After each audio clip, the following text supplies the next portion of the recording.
We are so excited to announce that we have a free live seminar for Daily Coach readers and listeners taking place this month. Michael Lombardi is going to be presenting 5 lessons the best leaders wish they learned sooner.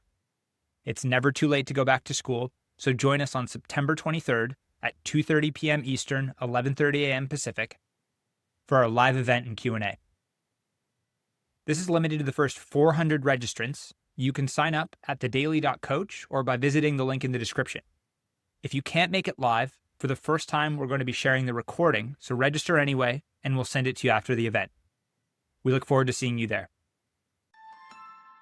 Welcome to the audio version of our Daily Coach newsletter, a reading of some of our greatest hits from more than 6 years of email newsletters that have been read by tens of thousands of leaders and learners. If you want our latest newsletter delivered to your inbox every day, you can subscribe for free at thedaily.coach/subscribe or follow the link in the description. The peaks and valleys of a career. He had won over 62% of his games, earned a Coach of the Year award, and had been to the playoffs 5 times in as many seasons, all to be fired. But unlike many, Mike Brown landed on his feet and was named the Los Angeles Lakers coach, all to be dismissed 5 games into his second season. Then, back to Cleveland for a second stint, where he was let go once again after a single year.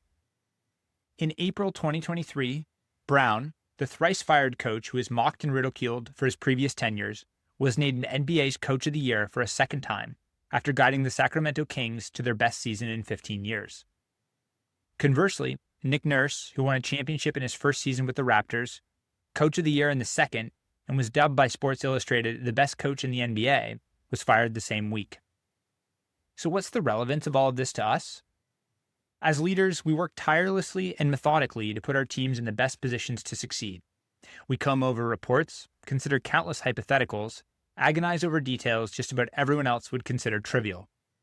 As we do this, others cast judgment, often loudly, about our performance and formulate what are frequently ill-informed opinions.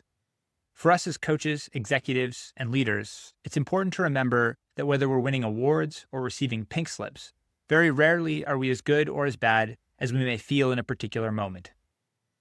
As difficult as it can be to process, fluctuations in our careers are somewhat inevitable. The peaks don't make us geniuses, and the valleys certainly don't make us failures. As we go about navigating our team members through the grind of an intense work period, we may want to reflect a bit on the NBA's coaching developments. If we're hoisting a trophy now or basking in some other type of honor, let's stay humble and not lose sight of what got us here in the first place. It can all be taken away quickly. And if we're down to the dumps after suffering some excruciating defeat, this isn't the end. Our circumstances will get better. The opinions that matter aren't those of outsiders screaming at the top of their lungs about what they'd do differently. It's the person in the mirror going through it, doing the best job she possibly can. Thanks for joining this episode of The Daily Coach. On behalf of Michael Lombardi, Coach George Raveling, and the entire Daily Coach team, we're grateful for your support. Remember, the most important person you will ever lead is yourself. Keep growing, keep learning, and most importantly, keep showing up.